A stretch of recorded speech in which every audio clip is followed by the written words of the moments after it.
You can support In the Past Lane with a donation via Patreon or PayPal. Just go to inthepastlane.com and click on support. Thanks. Whoa, hit the brakes. You've arrived at the #1 drive-by for American history. Welcome to The Pit Stop.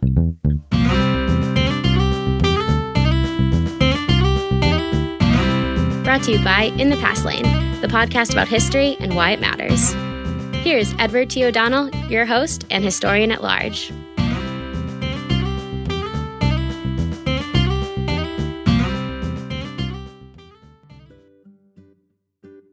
Hi everyone, welcome to The Pit Stop, your Monday morning source for history on the go in just about 5 minutes. If you're new to the podcast, this is a special feature we drop every Monday morning, in addition to our full feature episodes, like this week's full feature episode on the great influenza epidemic of 1918-1920. Here's what happened in American history the week of November 18th, 2018. Let's start with birthdays.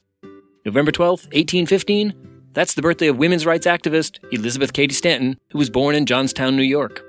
Stanton was the author of the Declaration of Sentiments at the 1848 Seneca Falls Women's Rights Convention.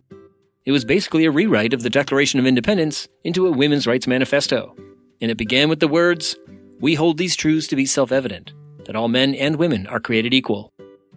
November 13th, 1856, lawyer and Supreme Court Justice Louis Brandeis was born in Louisville, Kentucky.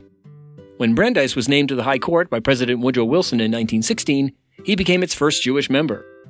Brandeis was a progressive, and he made a name for himself as an advocate of free speech and privacy rights. November 14th, 1908, Senator Joseph McCarthy was born in Grand Chute, Wisconsin. In the late 1940s, McCarthy was a relative unknown. But in 1950, he became a household name by alleging the U.S. government was filled with communists. November 15th, 1882, is the birthday of another giant in American legal history, Supreme Court Justice Felix Frankfurter, who was born in Vienna, Austria. Frankfurter served on the Supreme Court from 1939 to 1962. And he once wrote, "Freedom of the press is not an end in itself, but a means to the end of achieving a free society." November 18th, 1923 is the birthday of astronaut and test pilot Alan Shepard, who was born in Derry, New Hampshire. In 1961, Alan Shepard became the first American in space. 10 years later, in 1971, he walked on the moon. Alan Shepard once joked, "It's very sobering to be up in space and realize that one's safety was determined by the lowest bidder on a government contract." Okay, what about events? November 13th, 1982, that's when the Vietnam Veterans Memorial in Washington, D.C. was dedicated.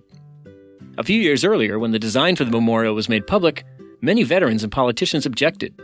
They denounced its abstract V-shape and the use of stark black granite.